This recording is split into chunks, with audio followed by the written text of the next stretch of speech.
Féminicide, le mot s'est imposé. Retour sur une histoire mondiale, c'est notre grand angle.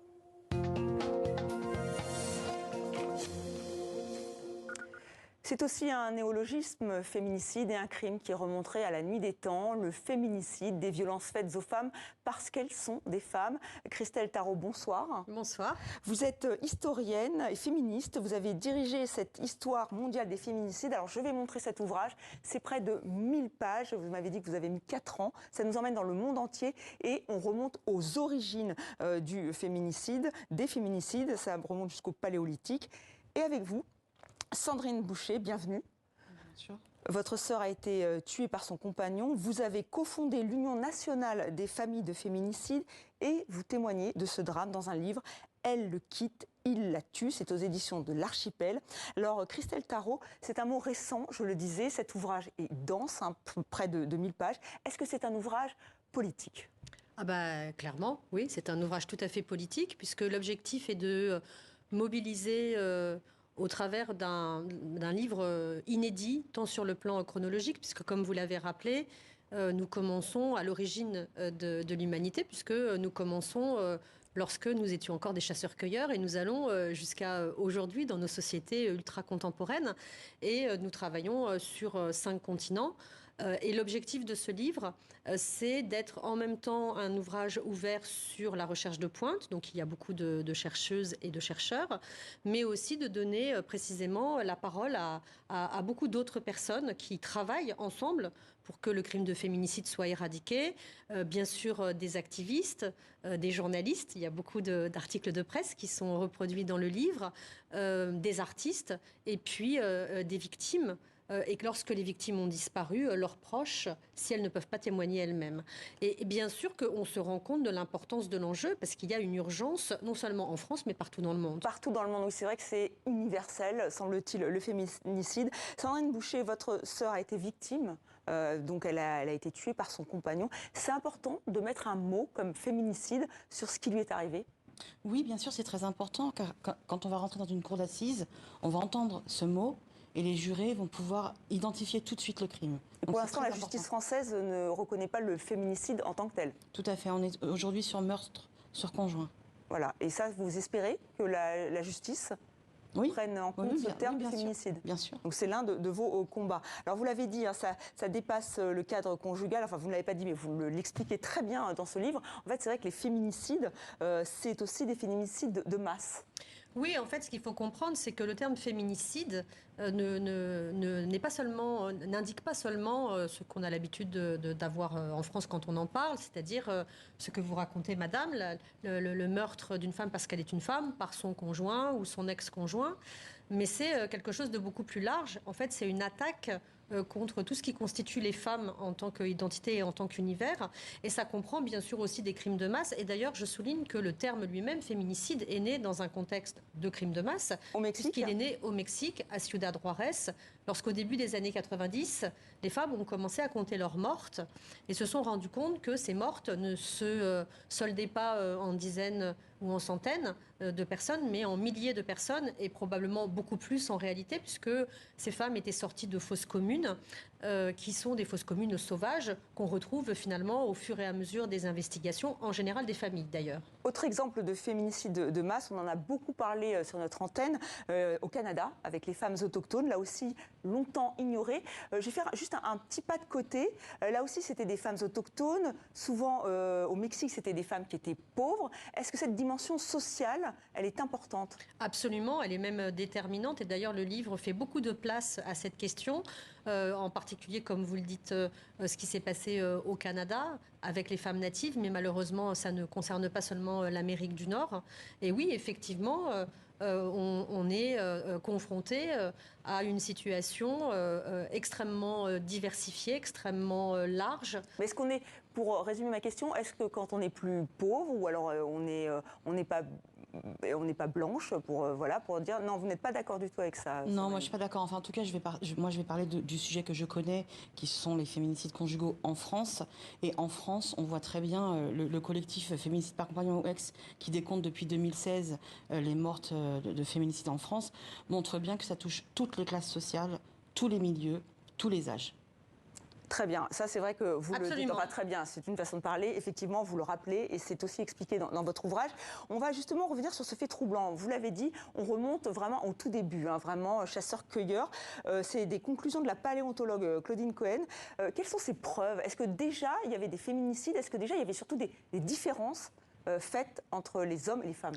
Oui, alors il y a toute une série d'hypothèses très intéressantes hein, qui sont mises en avant pour expliquer comment est-ce que dans les sociétés préhistoriques, par exemple, prenons chez les Néandertaliens, il y avait finalement assez peu de différence entre les hommes et les femmes au départ, et chez les sapiens aussi, et puis au fur et à mesure du temps, des différences de plus importantes se mettent en place, et avec elles, on va effectivement structurer des régimes hiérarchiques.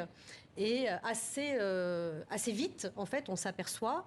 Alors c'est difficile hein, de travailler sur ça parce que les restes sont peu importants et les préhistoriennes et les préhistoriens le précisent. Mais il semble assez évident que très vite, des inégalités entre les hommes et les femmes se mettent en place et que les régimes de pouvoir qui s'installent sont des régimes de pouvoir assez violents et que la violence exercée contre les femmes s'exerce finalement assez tôt. Par exemple, on sait que dans certains groupes humains, au tout début de l'humanité, lorsqu'il y avait une crise, par exemple, on se débarrassait prioritairement des femmes, en particulier des petites filles.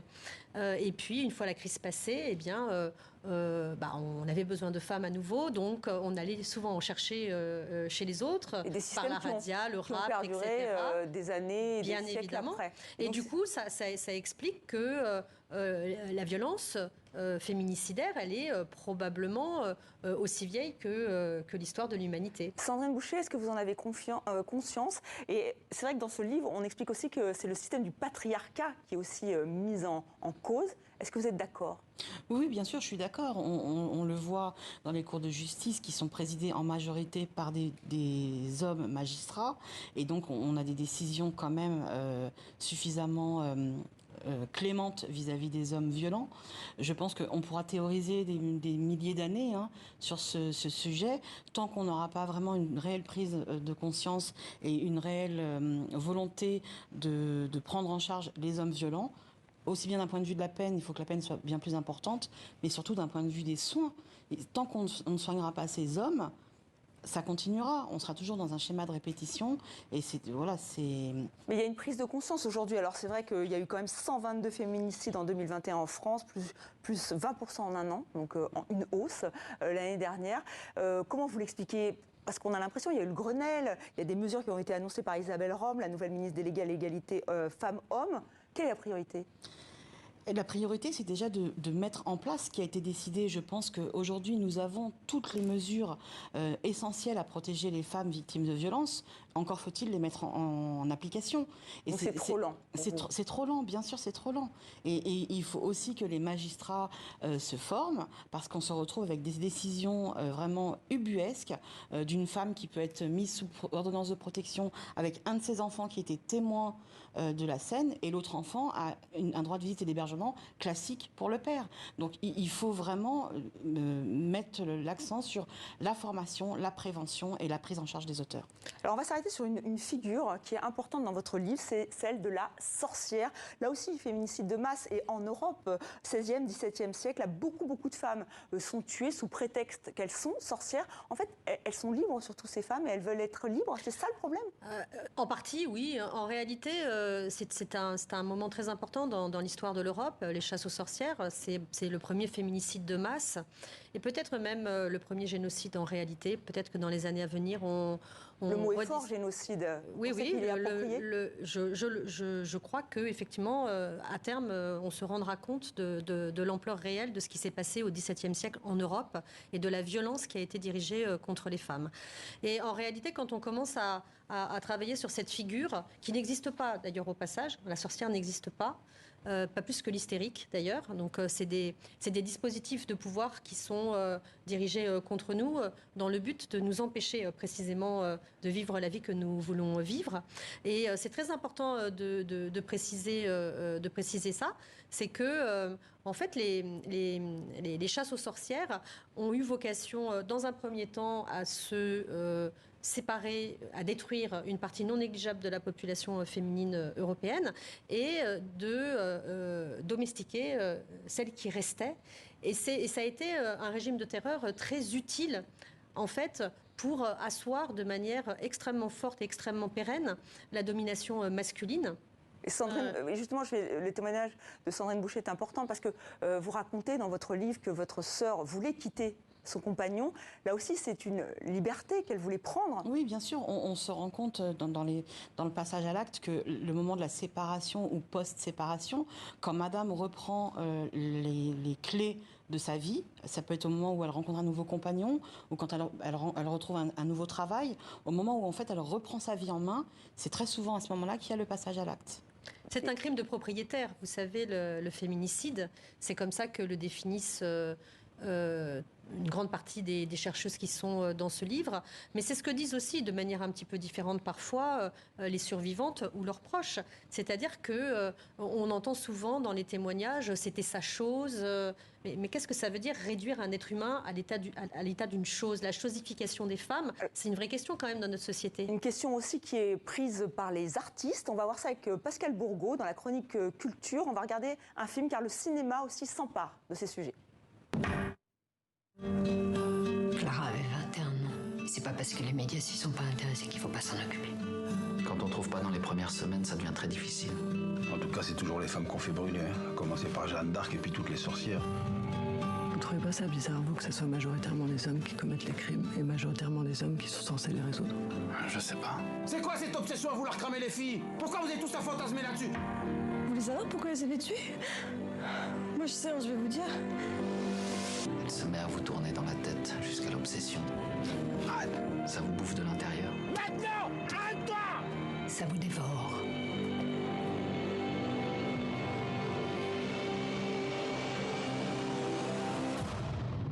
C'est quelque chose qui cloche entre les hommes et les femmes. Bonjour Pascal, donc vous avez choisi ce film pour nous parler donc de féminicide. Alors la nuit du 12, vous l'avez compris, hein, c'est le féminicide, c'est le sujet. Vous avez entendu cette phrase incroyable de Bouli Lanners qui dit « c'est toujours les femmes qu'on fait brûler » de Jeanne d'Arc aux sorcières. Alors Christelle Tarot, j'ai envie de vous poser la question, est-ce que le cinéma enfin se mobilise contre les féminicides? Oui, il y a eu plusieurs films très importants, en particulier celui que vous venez de citer, que j'ai trouvé remarquable. Remarquable parce qu'il fait un constat criant, c'est que effectivement les féminicides, ce sont des crimes dirigés contre les femmes et toutes les personnes qui sont supposées les résoudre sont des hommes. Et d'ailleurs, il y a une policière dans le film qui dit ça de manière très claire aussi. Et puis, quand le policier investigue et rencontre l'amie très proche, l'une des amies très proches de la victime, et qui lui dit, qu'il essaie de trouver une piste finalement pour résoudre l'affaire. Elle lui dit, mais c'est pas la peine de chercher midi à 14h, moi je vais t'expliquer pourquoi elle est morte. Et elle lui dit, elle est morte parce que c'est une femme. Et c'est bien ça dont nous discutons ici. Donc moi, je suis très heureuse de voir que le cinéma s'empare de cette question depuis plusieurs années maintenant. On a eu aussi Les Nuits de Machad, qui est un film formidable. Qui était aussi à Cannes, parce que la Nuit du 12 était à Cannes. Les Nuits de Machad, c'est aussi le féminicide. Les féminicides, pas en France, mais en Iran. Donc c'est enfin le sujet central de film. Alors, Sandrine Boucher, moi j'avais envie de vous poser une autre question. Vous présentez votre livre comme un outil de prévention pour les familles, pour les potentielles victimes, pour savoir mesurer la violence qui monte. Aussi les professionnels, la justice, les policiers, les voisins, qui n'aient pas peur de tirer la sonnette d'alarme. On en parle tout de suite. On regarde d'abord un extrait d'un film que vous avez vu, je crois, Jusqu'à la gare de Xavier Legrand. Ouvre! Ouvre-moi cette porte! B-O-U-H-A, 2D comme Daniel et Boisdier. Dépêche.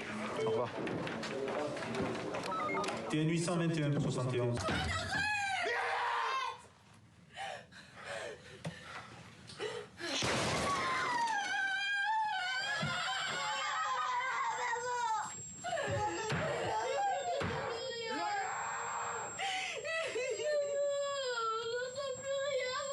Calmez-vous, madame. Est-ce que vous avez une pièce qui ferme à clé?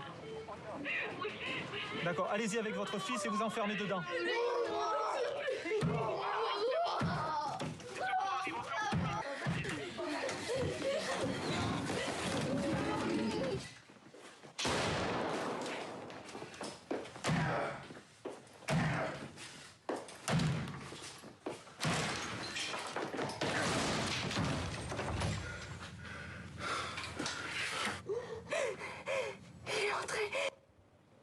Alors Sandrine Boucher, est-ce que le cinéma est un bon outil de prévention? Oui, bien sûr que c'est un bon outil de prévention et on voit dans ce film comment la violence monte crescendo dans ce couple.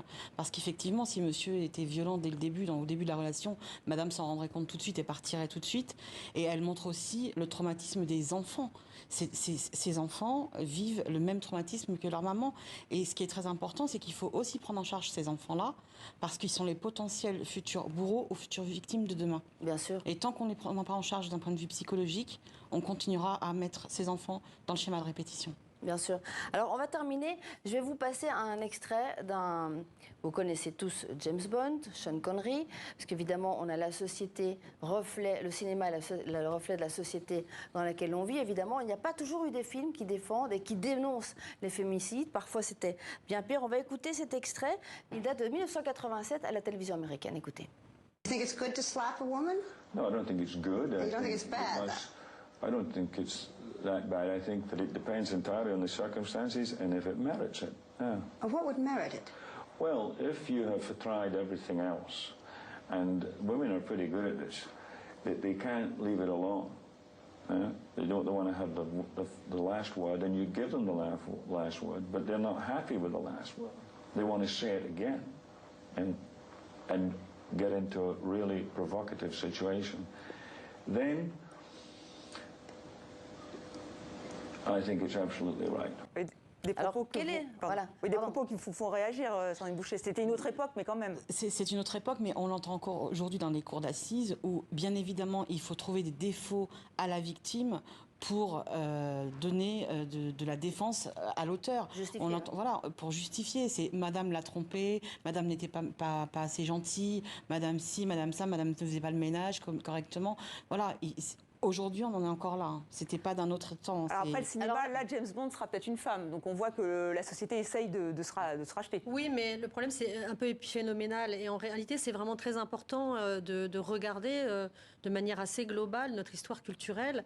Parce qu'on se rend compte quand on relit à l'aune du féminicide toute notre histoire culturelle, à quel point on a été acclimaté à supporter, à tolérer la violence faite aux femmes. Et dans le livre, il y a énormément d'exemples. Je prends par exemple l'exemple d'Othello, la mort de Desdémone, les 1001 nuits qui commencent par un féminicide de masse.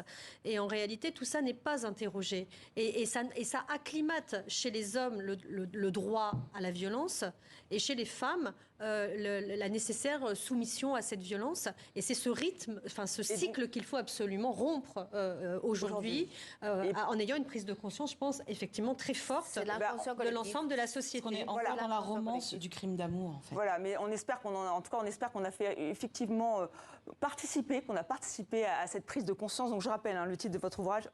Féminicide, une histoire mondiale, ça vient tout juste de sortir. Il faut vraiment picorer, c'est passionnant. Notre site Terrienne pour tout savoir. Merci à vous trois et je vous laisse en excellente compagnie puisque c'est avec Patrick Simonin.